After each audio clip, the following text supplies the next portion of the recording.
سلام الله عليكم متابعي الكرام، أسعد الله أوقاتكم بكل خير. نتائج الحوار الاجتماعي لجولة أبريل تحبط آمال شريحة المتقاعدين. قبل ما نبداو في التفاصيل ما تنساوش ديروا إعجاب الفيديو وتشتركوا في القناة باش دائما توصلوا بجديد الأخبار.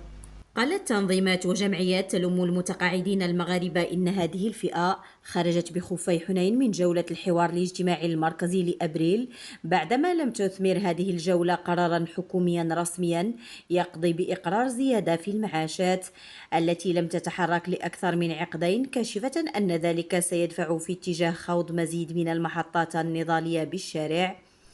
ووفق ما شرح من تصريحات قادة الفرقاء الاجتماعيين عقب لقائهم بالحكومة ضمن الحوار الاجتماعي المركزي، فإن جولة أبريل شهدت طرح النقابات مطالب بالزيادة في المعاشات وتحسين دخل المتقاعدين، لكن تنظيمات هذه الشريحة الاجتماعية ترى أن كافة الأطراف بما فيها المركزية النقابية وضعت الملف في آخر أجندة التفاوض. وجددت الهيئات المنتمية تحت مظلة الشبكة المغربية لهيئات المتقاعدين الاستنكار لجمود معاشات المتقاعدين لما يزيد عن ربع قرن، ولتنكر كافة الأطراف الحكومية والنقابية لمطالب رفع قيمتها، مشددة على الحاجة إلى إنصاف عاجل يبدد الإحساء بالإقصاء وتدليل قائمة الاهتمامات. وكانت الشبكة قد استبقت عقد جولة أبريل من الحوار الاجتماعي المركزي بعدد من الوقفات الاحتجاجية الممركزة أمام مقر البرلمان المغربي، آخرها نظمت يوم 26 أبريل الماضي، وكذا بمراسلة رئيس الحكومة والمركزية النقابية المتمثلة على طاولة هذا الحوار، بالإضافة إلى عدد من المؤسسات الدستورية في مقدمتها وسيط المملكة. المصطفى البويهي رئيس فيدرالية المتقاعدين بالمغرب العضو في الشبكة المغربية لهيئات المتقاعدين قال إن جولة أبريل من الحوار الاجتماعي المركزي انتهت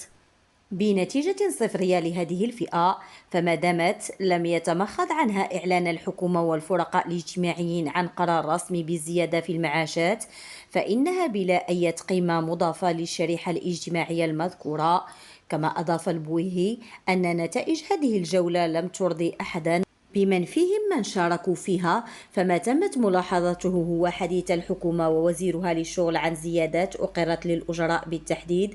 منذ السنة الماضية، وتآكلت بفعل التضخم، مردفا أنها أظهرت أن فئة المتقاعدين لا ترد في قائمة اهتمام الفاعل الحكومي. واستحضر المصرح عينه بأنه سبق لقاءات الحوار الاجتماعي بلبلة وأخبار زيادات مرتقبة في معاشات المتقاعدين، غير أنه تبين من خلال هذه اللقاءات أن ذلك كان ضرا للرماد في العيون، وأوضح أن كل الأطراف المشاركة وضمنها النقابات لم تطرح الملف بالشكل المنتظر. وعن إعلان قيادات المركزية النقابية عن طرحها ملف المتقاعدين خلال جولة أبريل، قال إن هذه النقابات صرحت بالفعل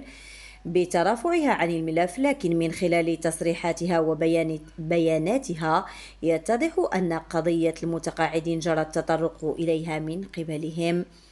كنقطة جانبية.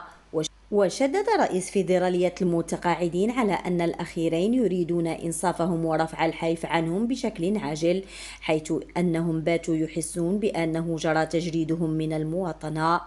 وأجمل عروض حمادي رئيس الجمعية الوطنية لمتقاعدي الإدارات التربوية بالمغرب العضو في الشبكة المذكورة أن الصدمة كانت قوية حين اتضح للمتقاعدين أنهم خرجوا بخفي حنين من جولة الحوار الاجتماعي الأخيرة. وأفاد حمادي بأن آمال هذه الفئة على لقاءات الجولة كانت كبيرة، خصوصا أن الشبكة استبقتها بعدد من المراسلات إلى رئيس الحكومة والنقابات ومؤسسات الوساطة تطلب فيها إنصاف المتقاعدين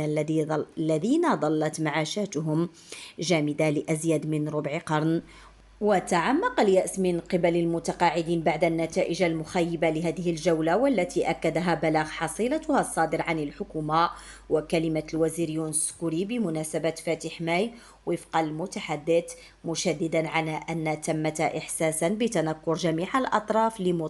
لمطالب هذه الفئة. وأضاف أن ذلك يحض على الاستمرار في النضال بالشارع خلال الفترة المقبلة. وشدد رئيس الجمعية الوطنية لمتقاعدي الإدارات التربوية بالمغرب على أن إجراء التخفيض الضريبي على معاشات المتقاعدين